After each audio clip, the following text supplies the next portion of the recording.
Ladies and gentlemen, and welcome to another edition of Wednesday Night Madness live on YouTube and StreamYard.com. This is the good old lineup: Michael Fletcher, Alonzo Anthony Florio, and Michael Bullock. And gentlemen, we're just gonna dive right on in.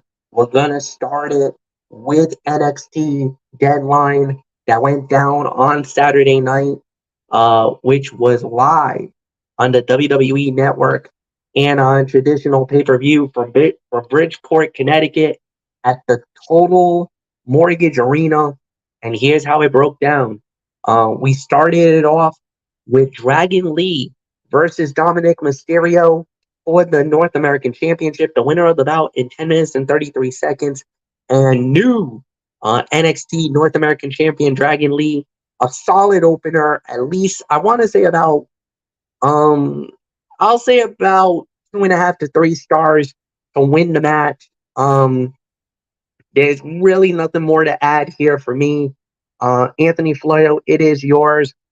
Dragon Lee winning the North American Championship. Well, I know you always love me to do this, but I'll do it for it. History made and an unprecedented crowning. Dragon Lee is now the North American champion of NXT. That he is, MF. And this match started slow and the climax moved a bit faster than expected for a premium live event setting. However, Dirty Dom and Dragon still remain very good together. The chemistry was obvious in a bout that had the crowd invested throughout. This is probably the end of Dom's time in NXT, and he did well with the spotlight. It is likely Wes Lee was supposed to beat Dirty Dom for the title, and WWE has pivoted to Dragon. The Luchador should do well with the title and hopefully is ready to work both NXT and SmackDown for a while.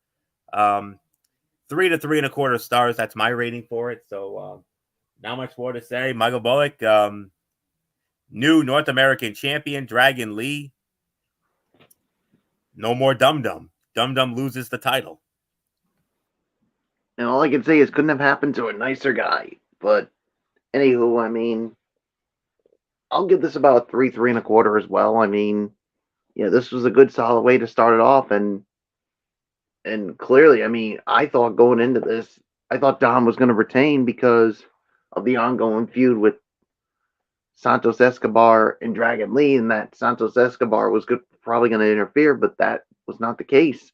So, congratulations, Dragon Lee, on becoming the new North American champion. So, there's nothing more to say. Let's move on. The next up we had was the women's Iron Survivor match, where the winner will become the number one contender and go after the Valkyrie for the NXT Women's Championship at New Year's Evil. The participants was Blair Davenport, Tiffany Stratton, Lash Legend, Kelani Jordan, and Fallon Henley. And basically, it all started with Blair getting the pin on Fallon Henley, so that gave her 1 point. Then Fallon got back in it, scoring a pinfall on Tiffany Stratton. Then Lash Legend took the lead after she got 2 pinfalls, one on Tiffany Stratton and the other one on Fallon Henley. Blair Davenport tied it up where she got her second fall on Kalani Jordan. Tiffany Stratton scored on Lash Legend. Then Blair Davenport getting the big pin with 17 seconds left on the clock on Fallon Henley with the knee strike, and was able to bleed the clock out to the buzzer. The 25-minute time limit expired with Blair Davenport with 3 points, winning the Iron Survivor match and becoming the number one contender for the NXT Women's title. However, there was a little extra after the match. Then she cut it a promo that actually brought out Lara Valkyria to come out, but Lara got jumped at the ramp by none other than Cora Jade. She's back in NXT, and she made it abundantly clear she's after the title as well. A lot to talk about. Anthony Florio. First off, Blair Davenport wins Iron Survivor, 3 pins. Lash Legend becomes the runner-up. She only had 2 pinfalls. However, 17 seconds left. Blair got the key fall and went on to win it all. But she gets a shot at Valkyria, but Cora Jade's also back. What does that mean for the NXT Women's Division? Business is picked up in the NXT Women's Division. That's what it means. Last year, the women struggled with the Iron Survivor Challenge, but this was better. It helped that Fallon Henley and Tiffany Stratton were the heart of the action, selling their rivalry consistently. The action struggled a bit when those 2 women were out of the ring, though. Legend was heavily protected in her 10 minutes, barely leaving her feet. Davenport and Jordan were solid, but were not consistently in focus besides during near falls. Blair Davenport was the right woman to win this. She has momentum and a strong story, building off her NXT reintroduction. She is unlikely to dethrone Valkyria, though, especially with Cora Jade taking some of her spotlight with her return. But a very fun match, to say the least, here. I will give this about 4 to 4.25 stars for the effort. And there isn't much more to say on this. Michael Bullock, Blair Davenport, the winner, to the delight of good old MF Michael Fletcher. And Blair Davenport will now challenge Lyra Valkyria, New Year's Evil, January 2nd, the first NXT of 2024 on the USA Network. And on top of that, Cora Jade is back. And you know what that means. Business has just picked up in the women's division. Yeah, and 4 stars for me on this one. This was far and away better than the Iron Survivor Challenge the last time at NXT Deadline for the women. But great work here, and no surprise with the outcome here. I mean, now she faces Lyra Valkyria at New Year's Evil. But now the big problem, Cora Jade's back, and she wants a shot, and she looks a little different, Fletch. I mean, with her appearance now. Yes, indeed. No doubt. Look, I'm going to say it. Blair winning it all, I'm ecstatic. You know how much I love Blair Davenport. You know I've been following her for a long time, especially NXT UK and even beyond. She has done a little bit with New Japan Pro Wrestling. She's done a little bit with Stardom. So she is well known around the world and one of the top women in Europe, in the UK and in Europe, and everybody knows her really well. And now here she is, shining a big star on her where she rightfully belongs at the top. Now she gets a shot at the Valkyrie for New Year's Evil. Obviously, I think Lara is definitely the favorite going into that, and I think a lot of people will think that she'll successfully defend the title, but Blair's going to give her everything and then some. I think that's going to be the key word on that one. So we'll see how that plays out. But with Cora Jade coming back, look, a lot of people were waiting to see her come back. We know she was dealing with an injury, but we've been seeing her on social media. So we knew that it was imminent. We just didn't know when she was going to come back. But the thing was, it seemed like a lot of people were pushing for her to come back. We were hoping, praying that we were going to get to see her again. We got to see her, and boy, does she look good. I mean, that's all I'm going to say about it.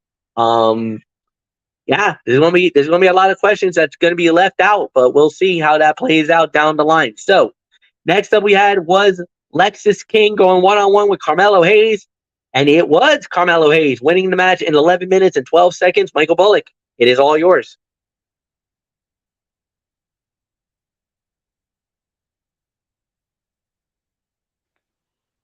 Yeah, I mean, I thought this was a good match. I'll give this about maybe 3.25, maybe teetering on 3.5. I mean, yeah, this is strange. What's been going on with these two, and then of course after the match, Lexis King basically said that he wasn't the one that jumped Trick Williams. So he just wanted the premium live spotlight. So yeah, he got what he wanted. So I think we all know that it was Carmelo Hayes who jumped Trick Williams.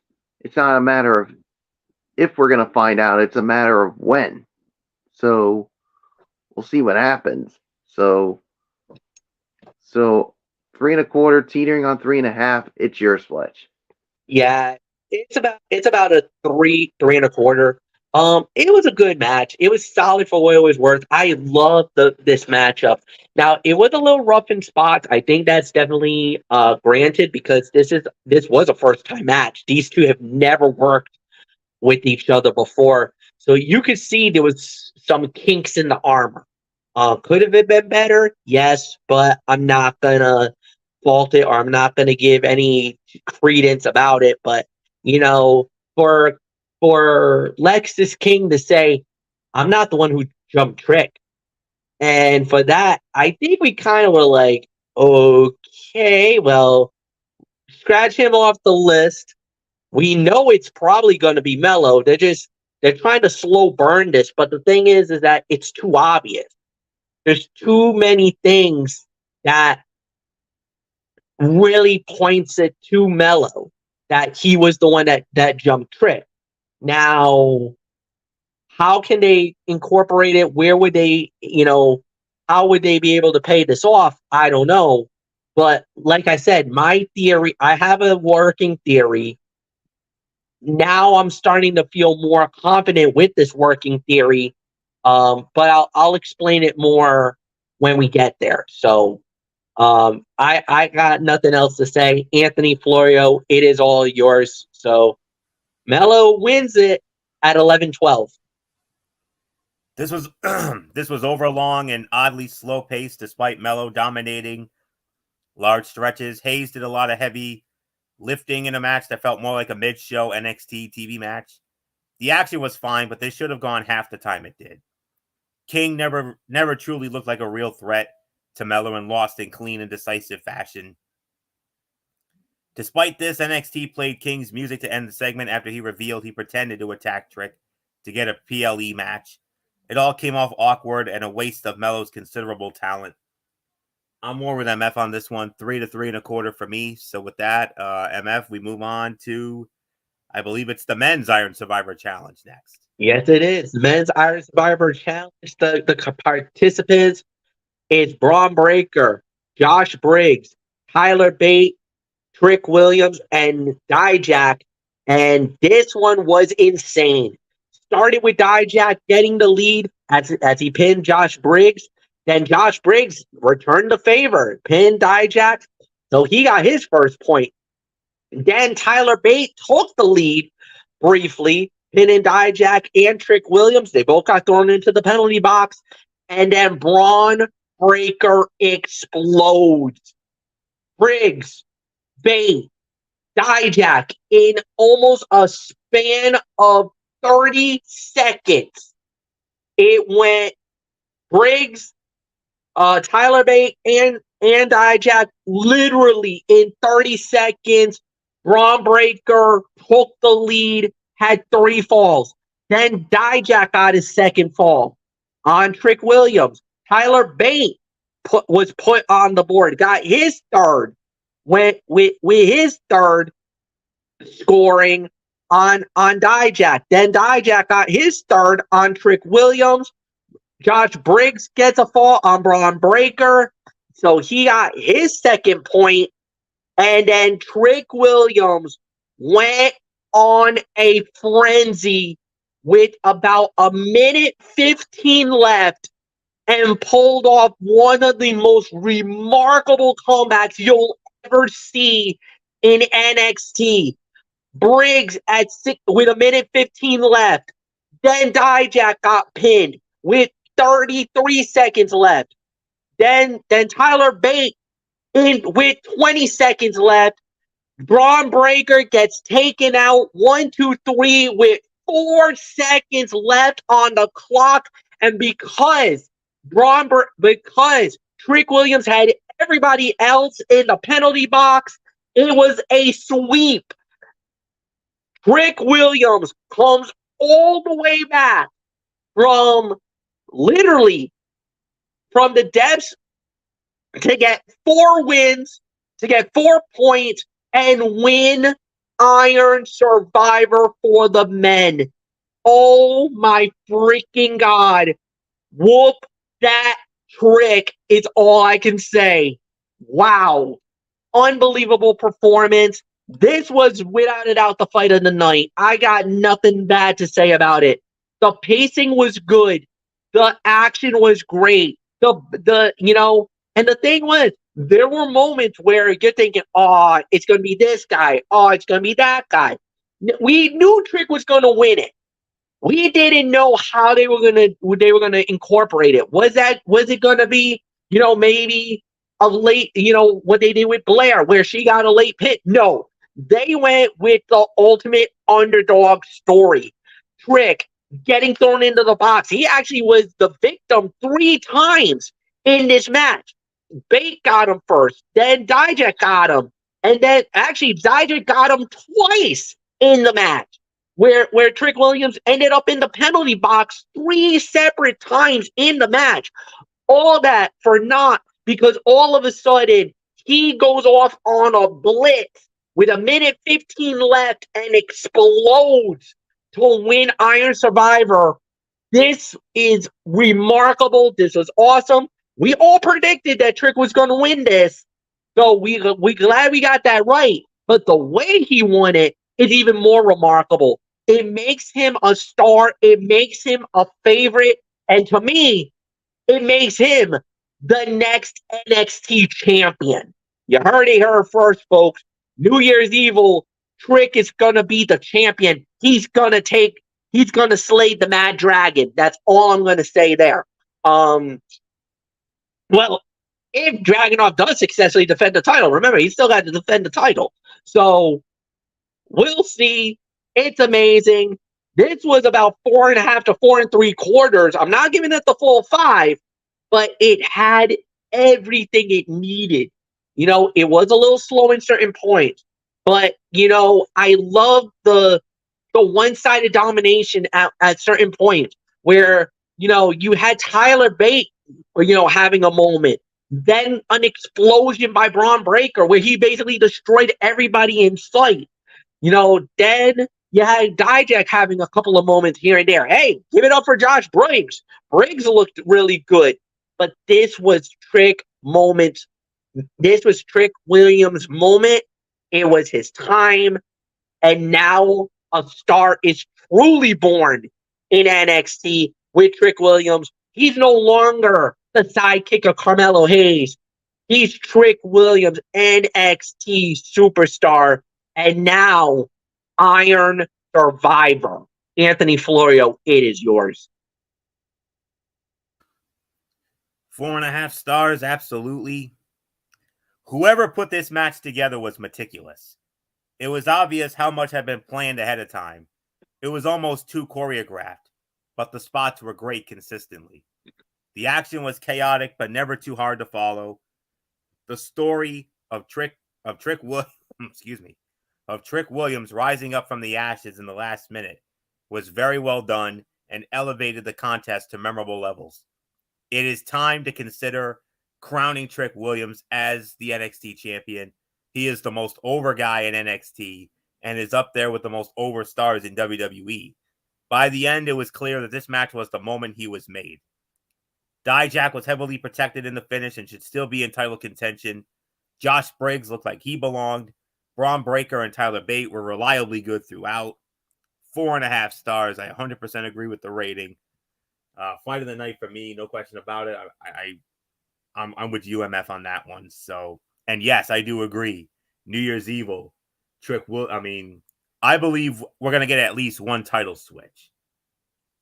I have a little bit of some doubts about the women, mainly because of Cora Jade's return. But if there's going to be a title switch, I think it's going to be the NXT Championship. And I do believe Trick Williams is going to walk out of New Year's Evil the new NXT champion. And what a moment, and what a way to start 2024. You want to start off 2024 with a bang? That's how you do it right there. Come that second night. So 4.5 stars for me. So Michael Bullock, what an unbelievable comeback by Trick Williams here. And now it's the biggest win of his career. I believe it's going to lead to an even bigger win come New Year's Eve on January the 2nd in 2024. So Bullock, whoop that Trick. What? I like it. That Trick. Yeah. All right, Bullock, it's yours. Or did you step away?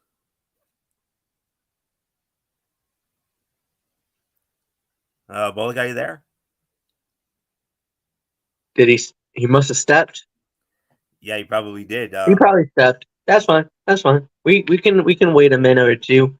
So while we're waiting for Bullock to get back online, to get ready for the next segment, let's talk about the steel timber cage fight, Florio.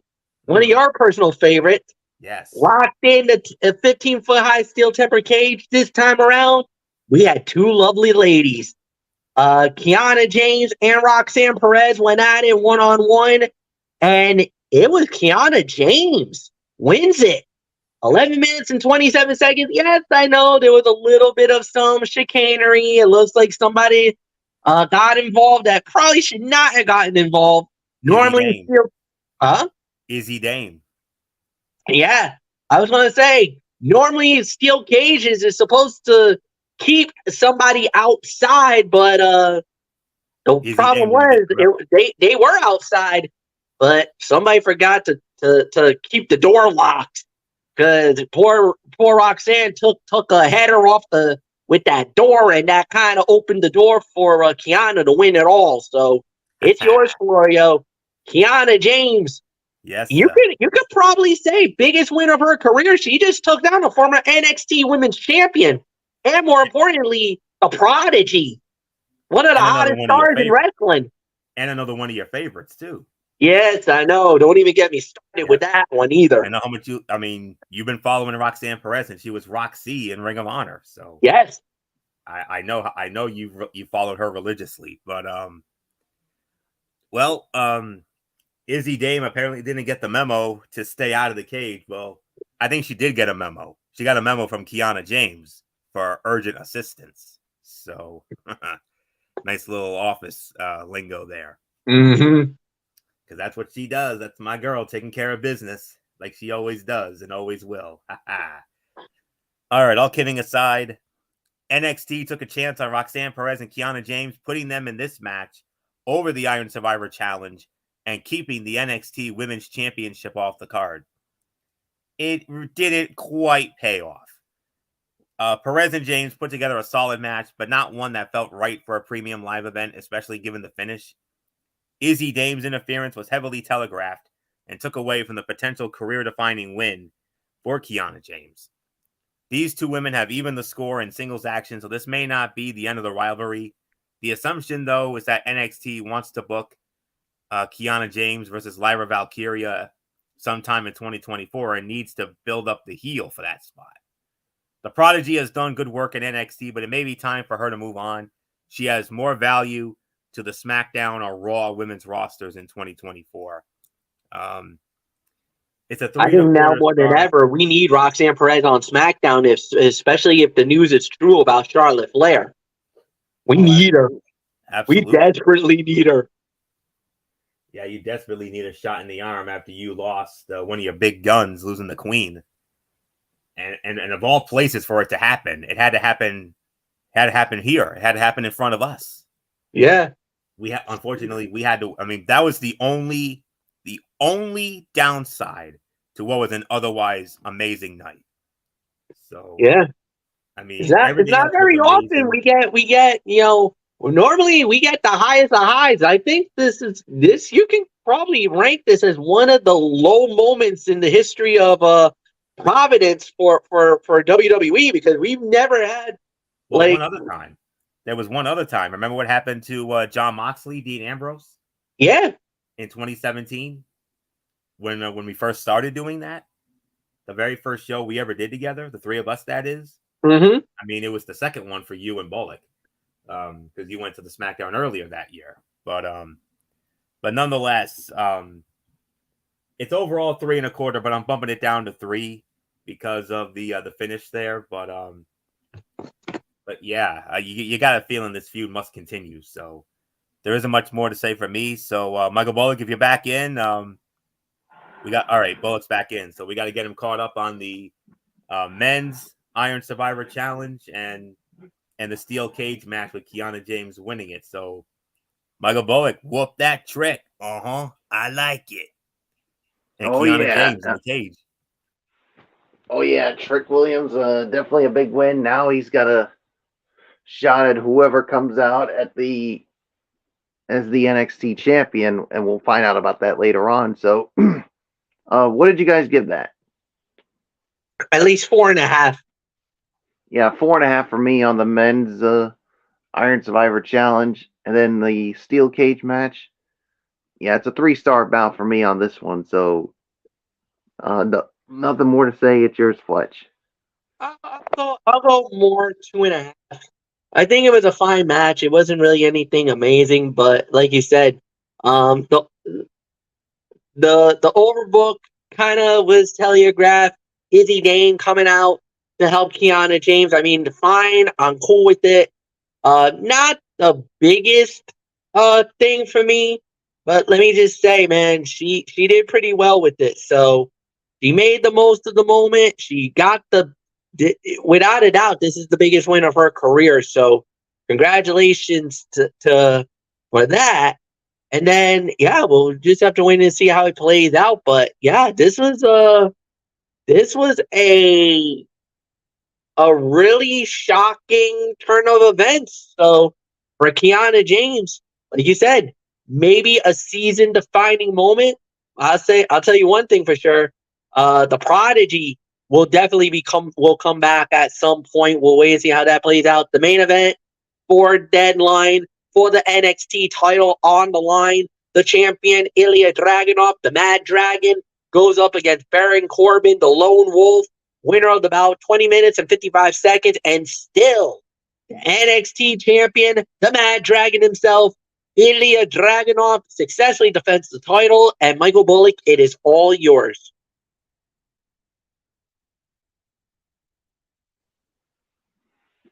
Yeah, I'll give this about maybe 4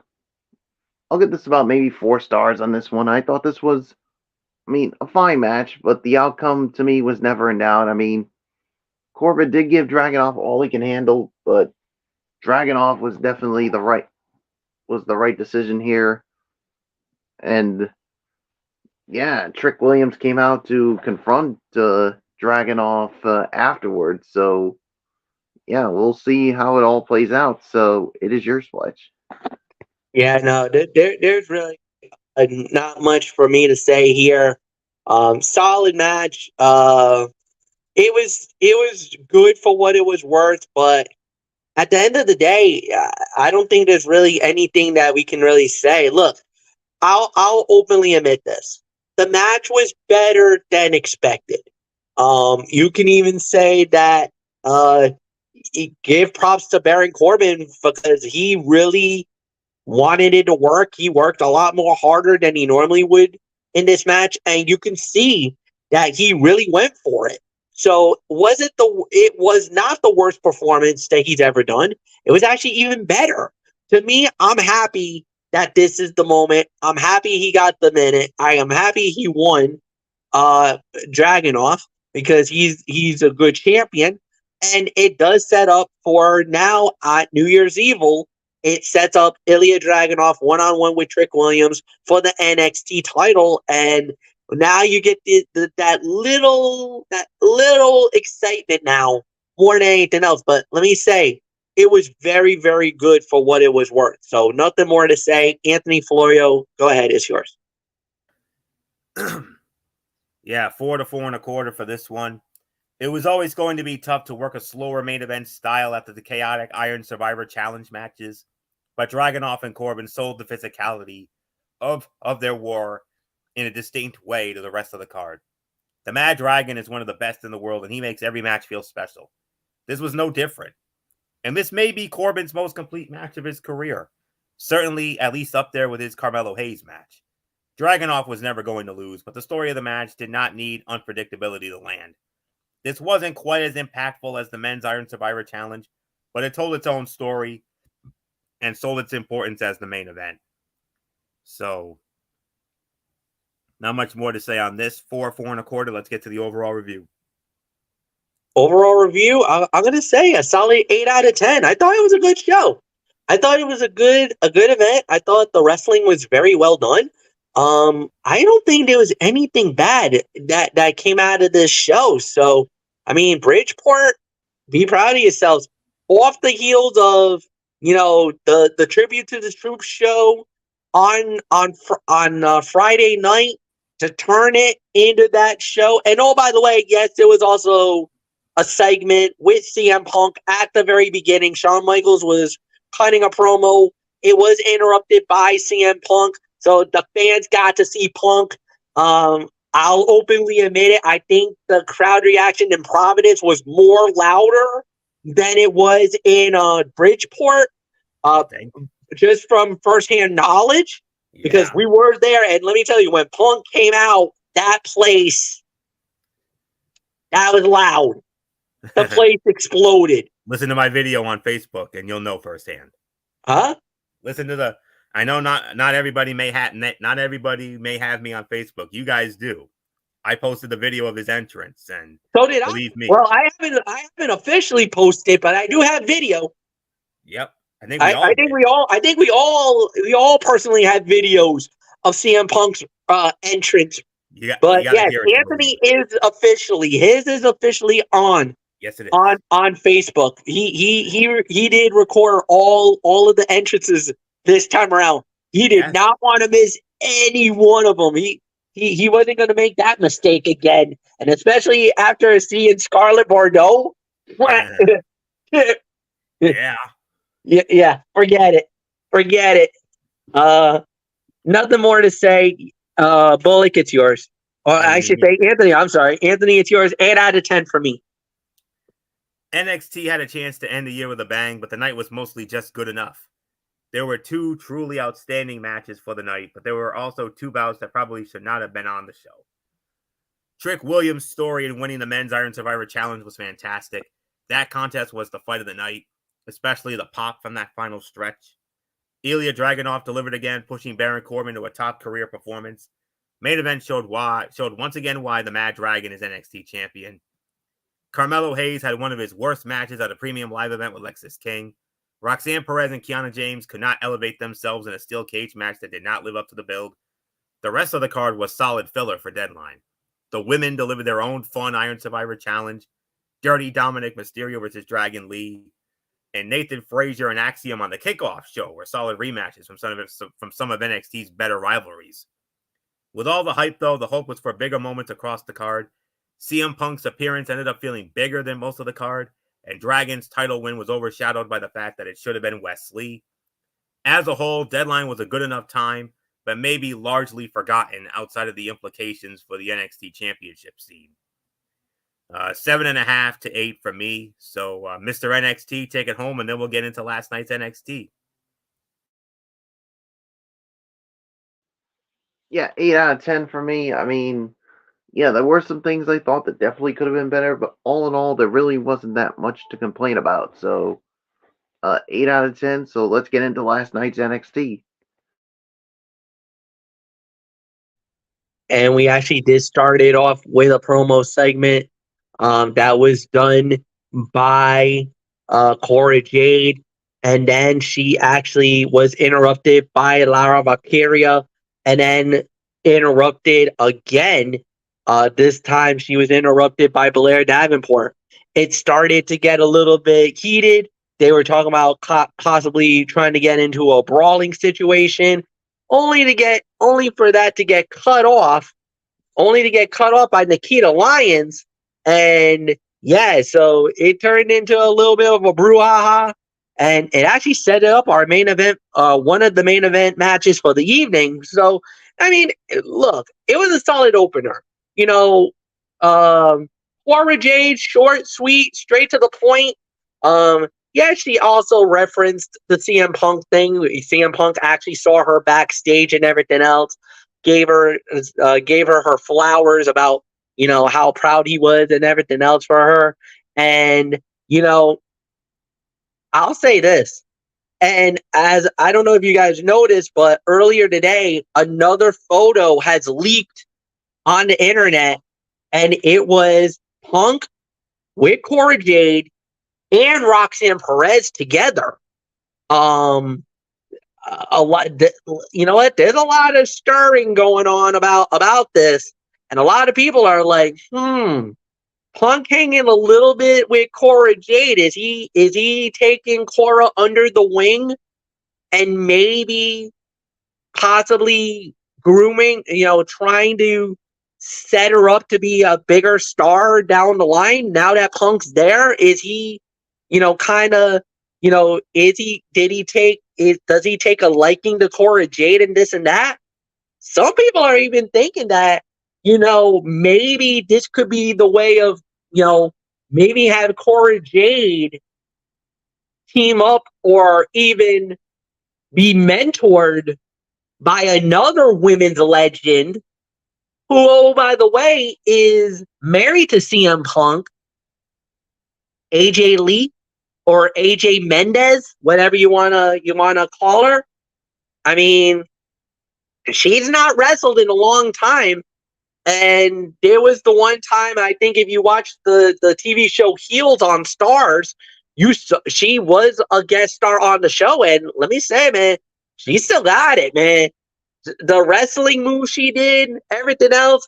And when she put that Black Widow on, oh my God, man, I had flashback of AJ Lee in WWE when she put that Black Widow submission on. Oh my Lord, man. I was like, yo. He may not be wrestling full time, man, but let me tell you, you put AJ Lee back in WWE, or if maybe in NXT, have her work with Cora Jade. Oh, that could be dynamite there. So we'll see. I mean, it's interesting, but the one thing I gotta say is this. La Valkyria is a good wrestler. Maybe not so great on the mics. Got to work a little better. But I'll also say this. Nikita Lyons looks amazing. Blair Davenport looks very strong.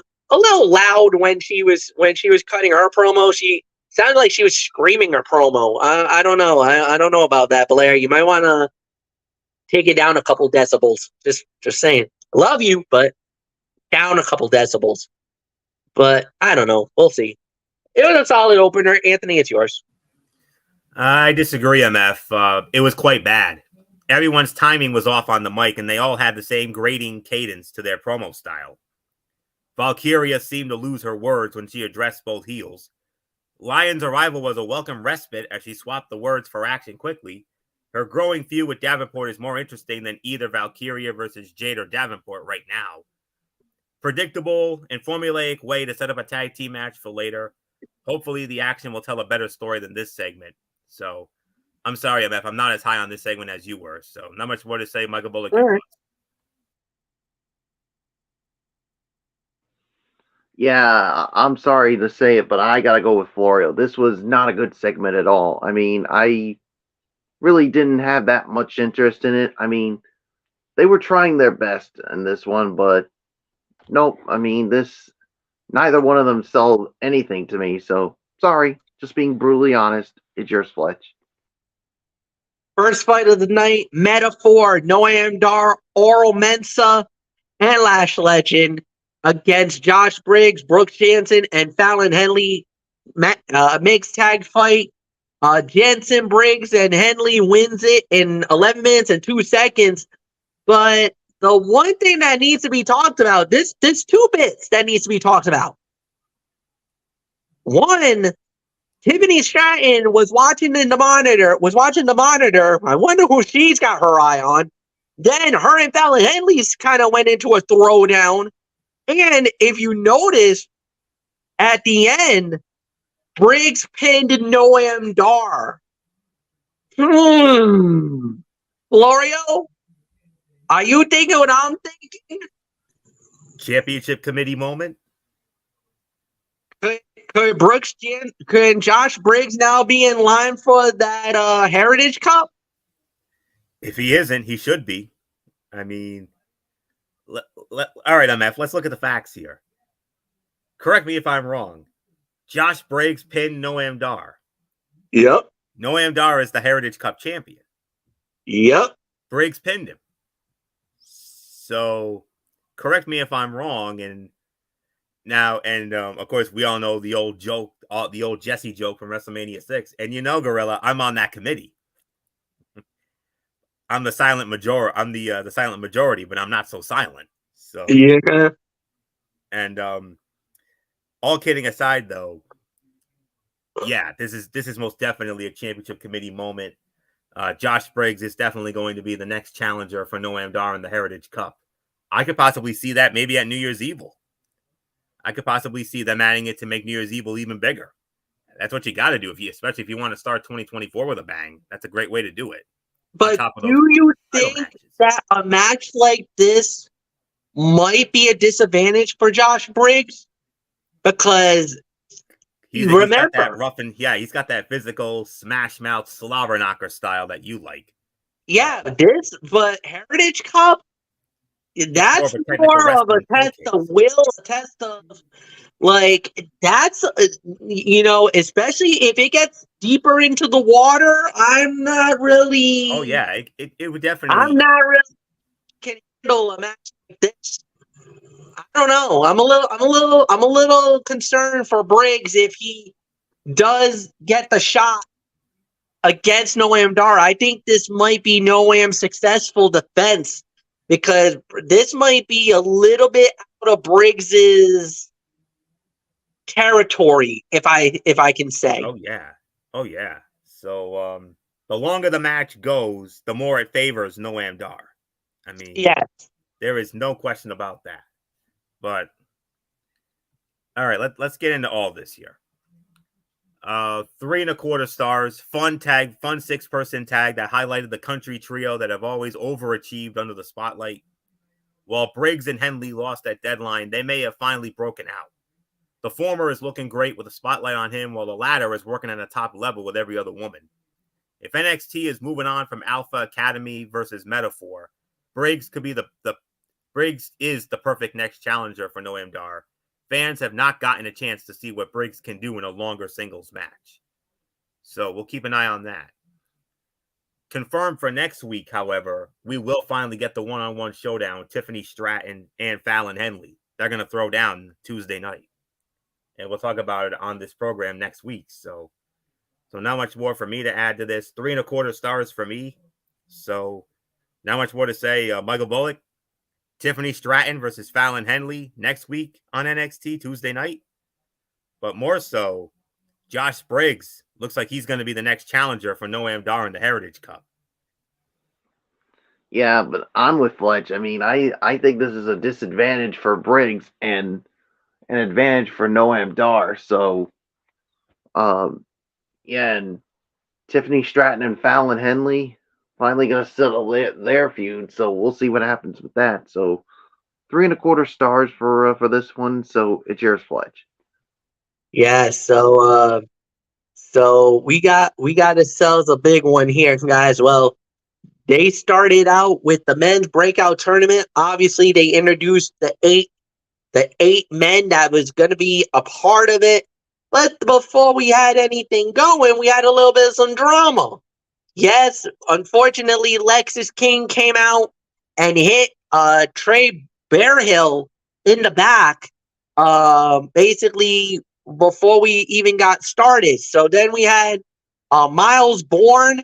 He went up against Obi Fima. If I pronounce that correctly, it's Oba Femi. Oba Femi. Okay, Oba Femi. So, winner of the bout in 3 minutes and 35 seconds was Oba Femi. He does advance, and so he now moves on to the semifinals of the men's breakout tournament. Look, not much to. Well, Anthony, I guess it goes to you. So, Obafemi advances, not much to talk about. But if you're talking about a guy down the line, Obafemi might be one guy that you might want to keep a good eye on, especially in NXT. He's the favorite to win this thing, MF. I mean, Miles Bourne tried to wear down Obafemi, excuse me, but he was completely outmatched. The big man squashed him, finishing with a heightened powerbomb. Typically, the NXT breakout tournaments are predictable due to always highlighting talent already on TV. However, the only guy regularly on screen was eliminated in the first round. Bourne is a talented performer who should have gone farther, but he already had the built-in spot in NXT with Drew Gulak, Charlie Dempsey, and Damon Kemp. Femi just got a massive win and an immediate push. He will be one to watch. His size, speed, and power make him a formidable threat, and suddenly the favorite to win the tournament. 1 to 1.5 is the rating for this. So not much more to say here. Michael Bullock, if you're asking me who my favorite is to win the men's breakout tournament, Obafemi is my choice right now. Yeah, he's my choice too. So 1.5. I'm not going to waste too much time on it. So it's yours, Fletch. About 1.5. I agree. I think it could have been a lot more better. But you know what? Like we said, I like this guy. You know, he could definitely be a guy to look out for. He's a beast. I love his charisma, man. His attitude is definitely, I'm feeling it. I like it. Look, Miles has already, like you said, look at the guys he's running with in NXT. Normally, when you're in NXT, when you already have been established, you don't really need a tournament like this to establish yourself or to level up. No pun intended. But Obafemi needs it because we haven't seen anything about this guy, and he came out right out of the gate and looks amazing. So, yeah, definitely something to keep our eye on. All right, next up, North American Championship fight, open challenge. Dragon Lee put the title on the line, and the big strong boy Tyler Bate answered the bell, and it was Dragon Lee winning the match in 10 minutes and 53 seconds. Michael Bullock, I gotta say, Dragon Lee's first title defense, pretty damn good. Pretty damn good.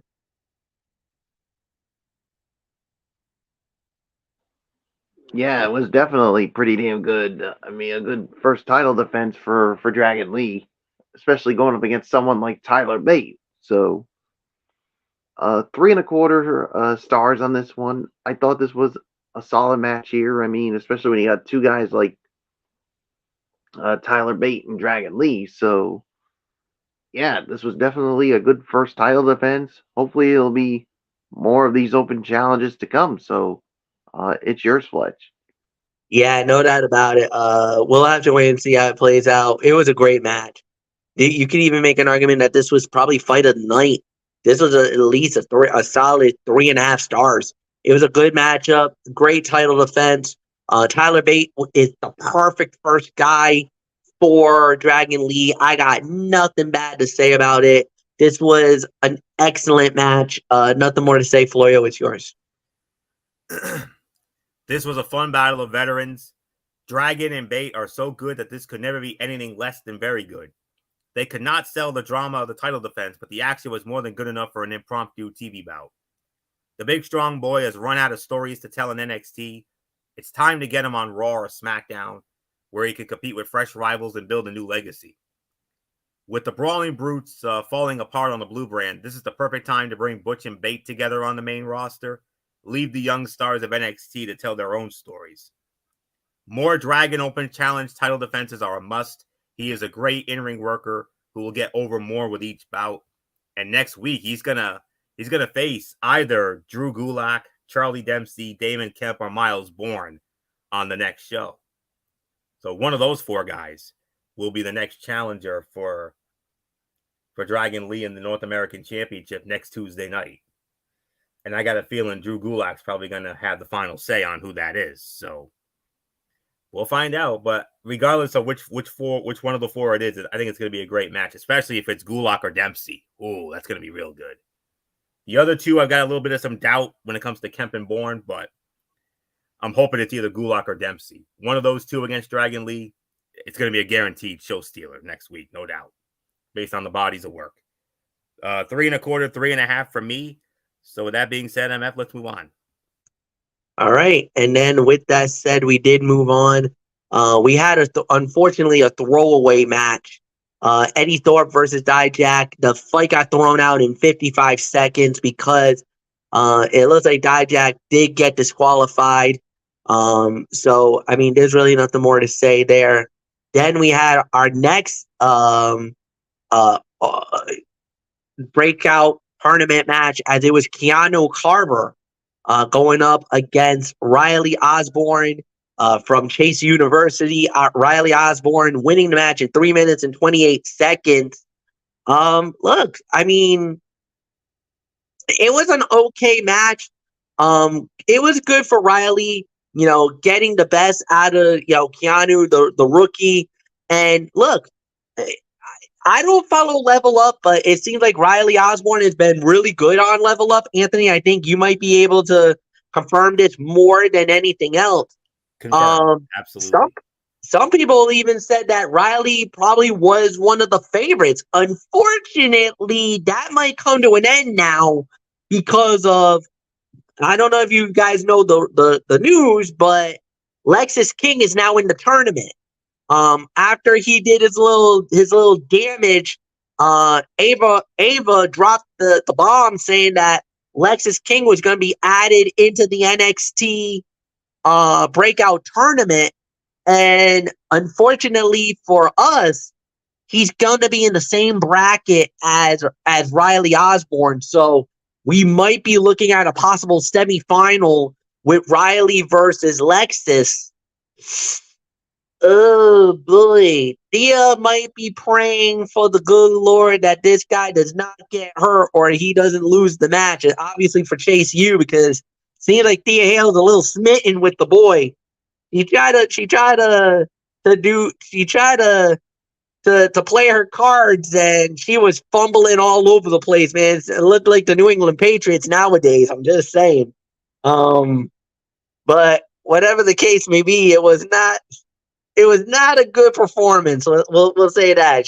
Even our good friend JC Jane couldn't was like, yeah, you did good, but no, sweetie, no. So there's really nothing more to say.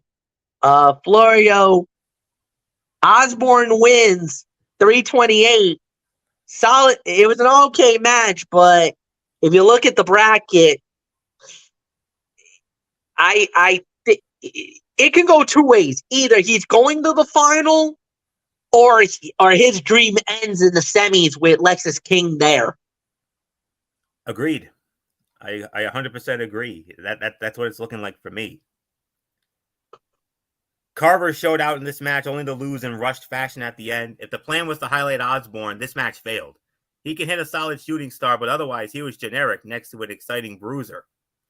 Especially with Obafemi advancing, this match set up and then immediately dashed the exciting possibility of two big athletes throwing each other around in the final. Osborne's connection to Chase U gives him a leg up as a character in the long term. He fits into one of NXT's most over acts, but he has to prove he belongs. It's another 1 to 1.5, but MF, we're forgetting something that happened during this match. That pounce? Hello?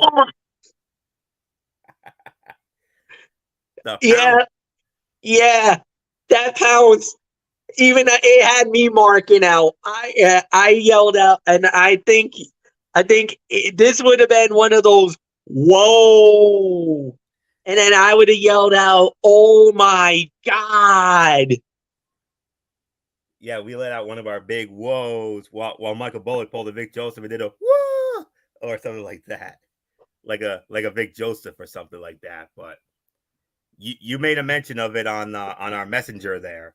I mean, you said, "Oh my god, that pounce." So I'm surprised you didn't bring that up. But nonetheless, it was another 1 to 1.5 star match. But Michael Bullock, yes, Riley Osborne may have come back and won the match, but that pounce though, whoa.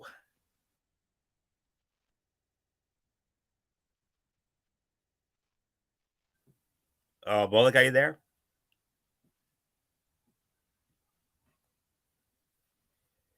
Nope, might have stepped away. You might have stepped away again. That's fine. That's fine. We'll just move right on along. We only got one thing left to cover, at least in ring action. The main event for the in ring was the women. Cora Jade and Blair Davenport versus Lyra Valkyria and Nikita Lyons. It was Jade and Davenport winning the match in 8 minutes and 28 seconds. As a matter of fact, it was Cora Jade who got the win, picked up the win as she actually was the legal person. She actually pinned the Valkyrie for the 1, 2, 3. But if you remember, but if you think about it, Blair caught Nikita Lyons with a kick.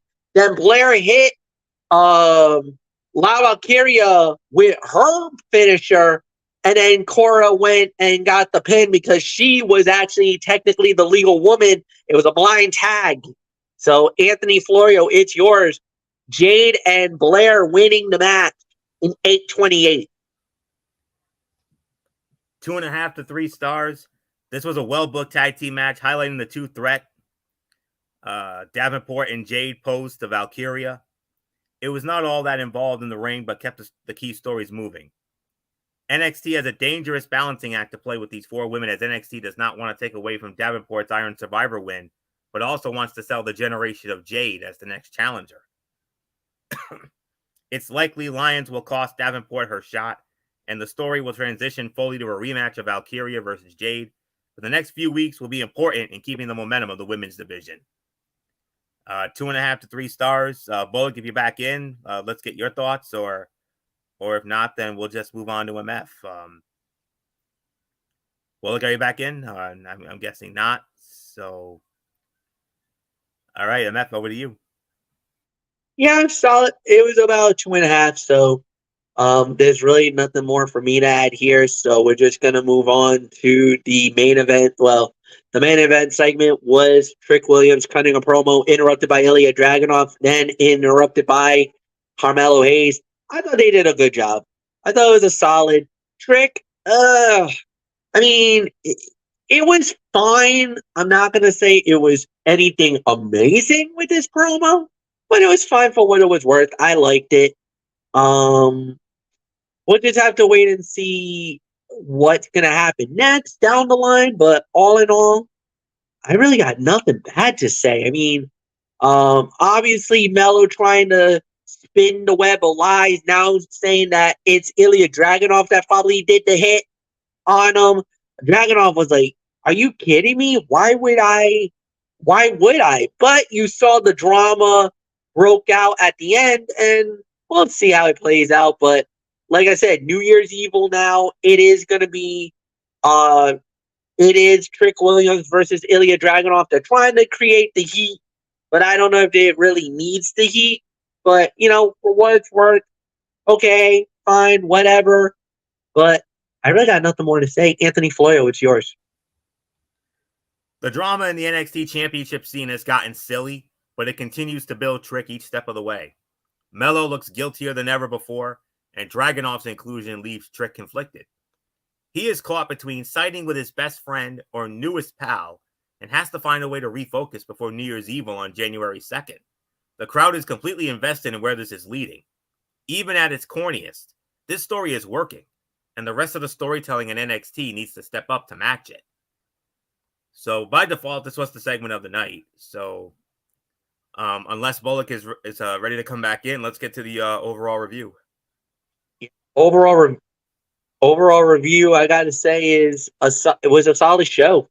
Probably not the greatest thing in the world, but I think they did pretty well. I thought it was a solid show. Nothing more to say here. So, Anthony Florio, it's all yours. I'd say about a solid 7 out of 10. It's yours.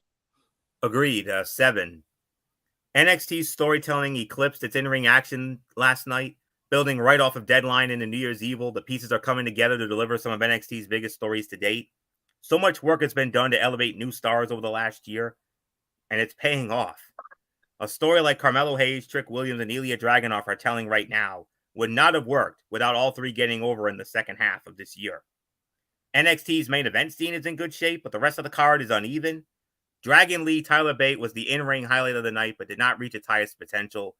Lyra Valkyria is the star of the women's division, but the stories of Blair Davenport and Cora Jade as challengers have not fully landed. Dijak and Eddie Thorpe brutalized each other, but the constant force of every hard justice feud may be wearing thin if the final match between the two does not land. Men's breakout tournament is not quite starting on the right foot, but has potential to elevate some intriguing new names. Josh Briggs, Brooks Jensen, and Fallon Henley look to be on the rise, but NXT has not committed to them enough in the past to feel comfortable. Each of these stories and more have potential, but until they are on track, the quality of the in-ring work will define the major effect of the show from week to week. 7 out of 10. AEW Dynamite, let's go. All right. With that said, we do indeed go into AEW Dynamite. Just give me 1 second so we can set this up. All right. So AEW Dynamite, and here we go. Oh, what happened here? Saying a pop up. Oh, there it goes. All right. So AEW Dynamite.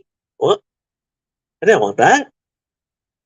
I'm sorry. It gave me back my NXT note. I didn't want NXT notes. Why AEW? The heck? All right, hold on. Seems like it's acting up. There it goes. AEW.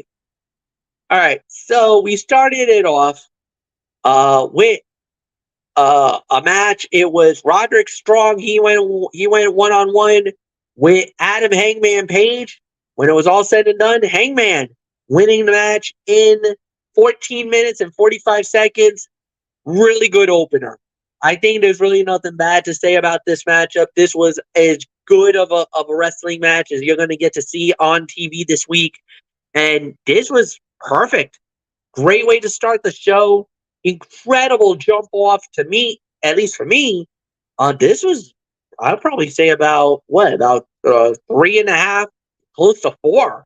I mean, it was almost 15 minutes worth. 14:45, almost 15 minutes of wrestling. Yeah. Thank you, AEW. Well done, boys. Like I said, about 3.5, close to 4. Anthony, it's yours. 3.5, 3 3/4, MF. Good competitive physical match concluded with Hangman overcoming interference from Taven and Bennett and flattening his opponent with Deadeye for the win. Quality of the match was almost secondary to the fact that Hangman looked like a world beater, dispatching of the Kingdom and Roderick Strong en route to a win. Sure, it helps him rebuild momentum as the year comes to an end, but did the heels need to be undermined to get to that point? There is a credibility issue with the heels, and considering their role in the storyline with MJF and Adam Cole, that's problematic. 3.5 to 3 3/4 of a star. MF, let's move on. Unless Bullock is back in, let's move on to what has been the big hit in AEW as of late, the Continental Classic. We're going into the Blue League on this one. Is Andrade El Idolo versus Brody King. Andrade El Idolo winning the match 14 minutes and 45 seconds. 3 points for La Sangra. For Andrade El Idolo, he now leads the group with 9 points. Bryan Danielson, Brody King with 6. Eddie Kingston and Claudio Castagnoli with 3. And unfortunately, Daniel Garcia has 0 points in the Blue League.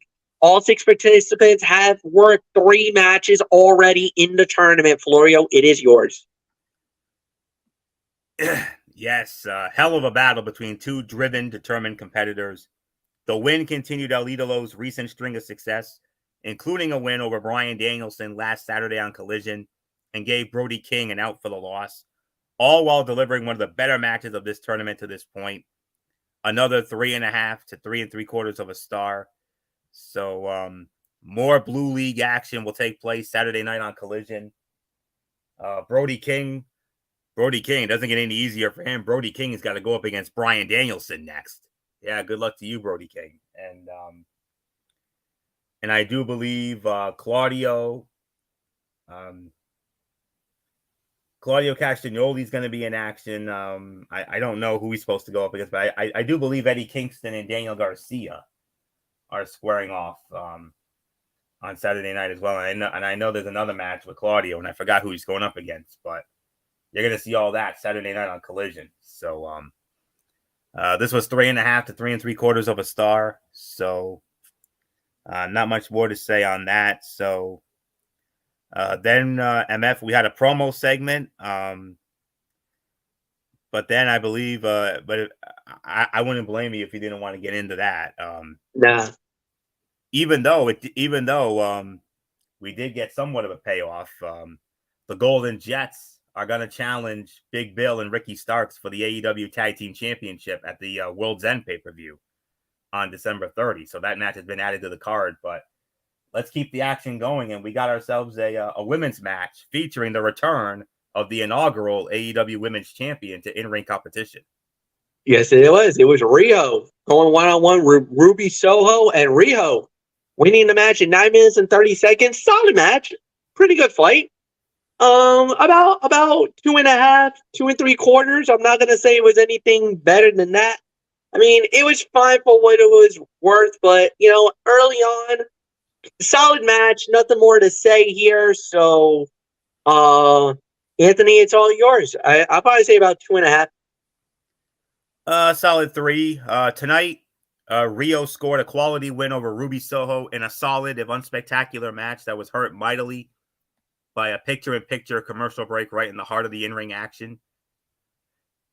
And afterwards, Storm mockingly applauded her from ringside as it became clearer that Rio and Tony are on a collision course for a title showdown, probably at the World's End pay-per-view on December 30. So, solid 3 for me. So, no surprise about the outcome. So, with that, MF, now we move on to what has been the norm of AEW Dynamite, the Gold League of the Continental Classic, and a battle of 2 former Ring of Honor World Champions. Yes, indeed. Mark Briscoe, actually not Jay, but Mark Briscoe, goes one-on-one with Jay White, and it is Jay.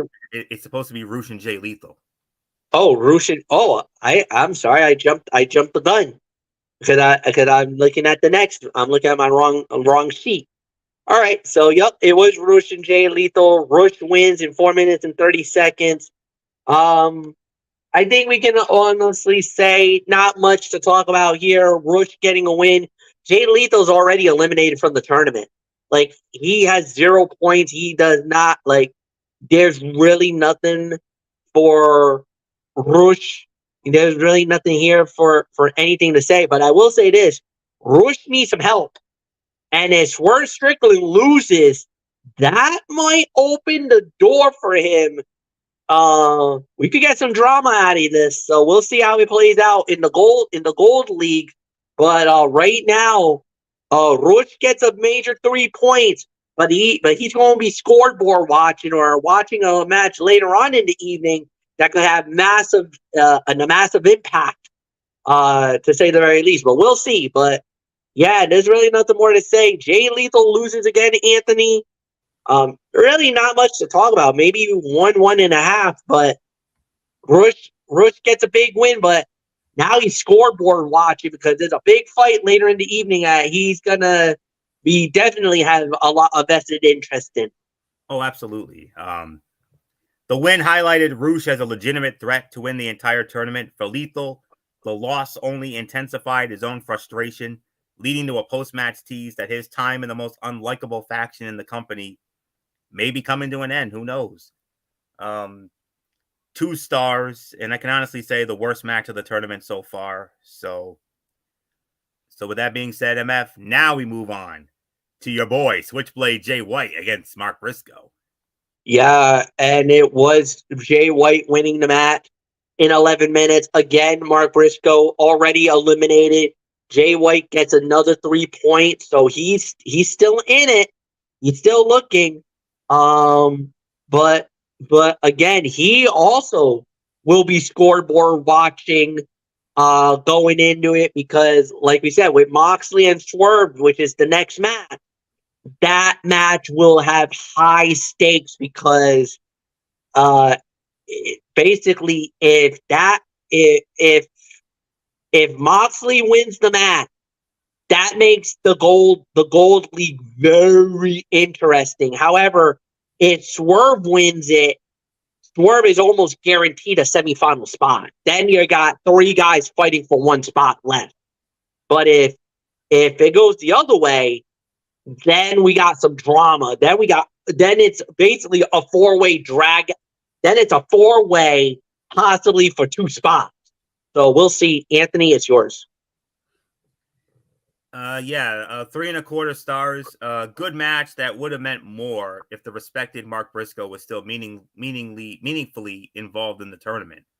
So I agree with everything you said, MF. So 3.25 stars, and with that, we move on to the main event of the evening. No question, the most anticipated match of the Continental Classic so far. All right. It was Jon Moxley 1-on-1 with Swerve Strickland. And when it was all said and done, Moxley wins the match in 16 minutes and 25 seconds. That is a massive, massive win for Jon Moxley.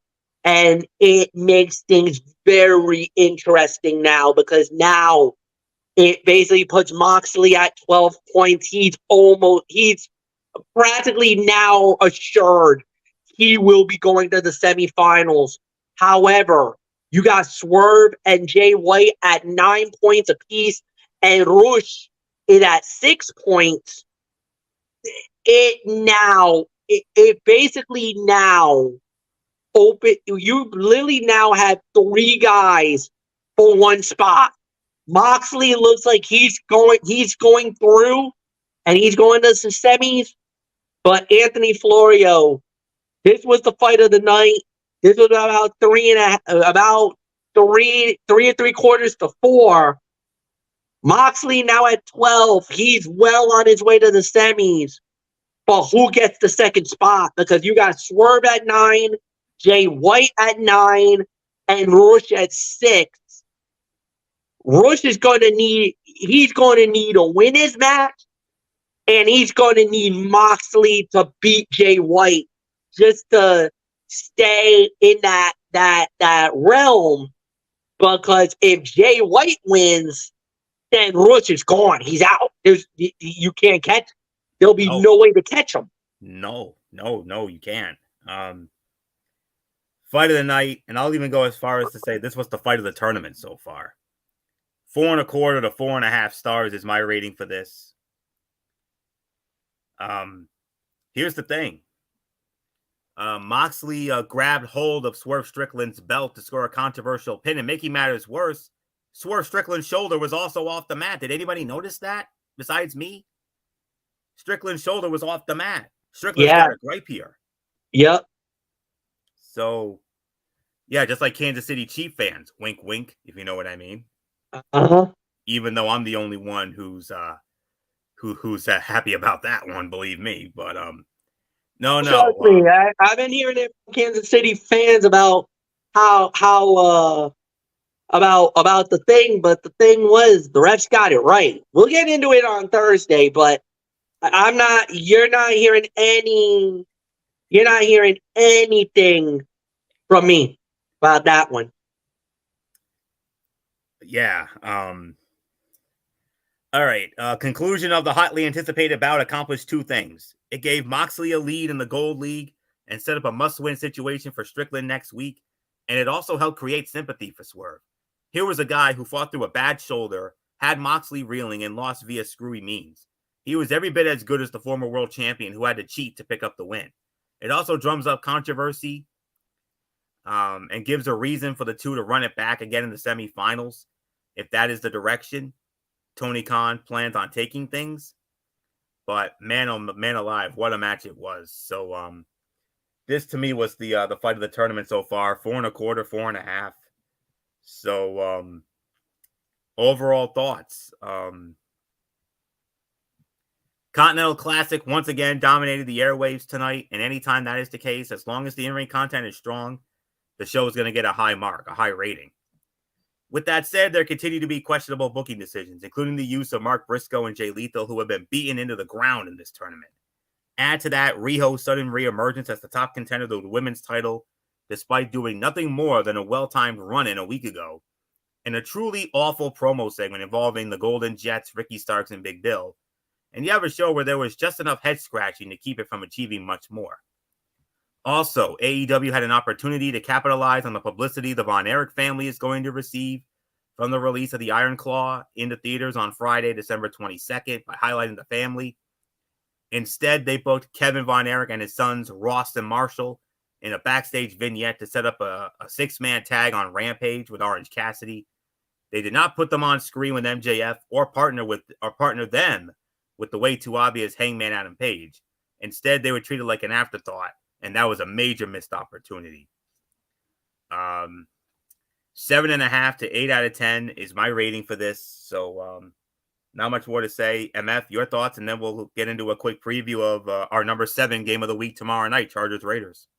Yeah, no, this was solid for what it was worth. There was really nothing much for us to say there. So yeah, could it have been better? Yeah, maybe. But at the end of the day, I thought they did a fine job with it. So yeah, 7 out of 10 is.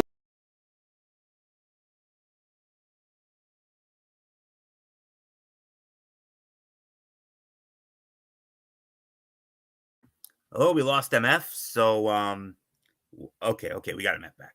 I apologize, folks. My bad.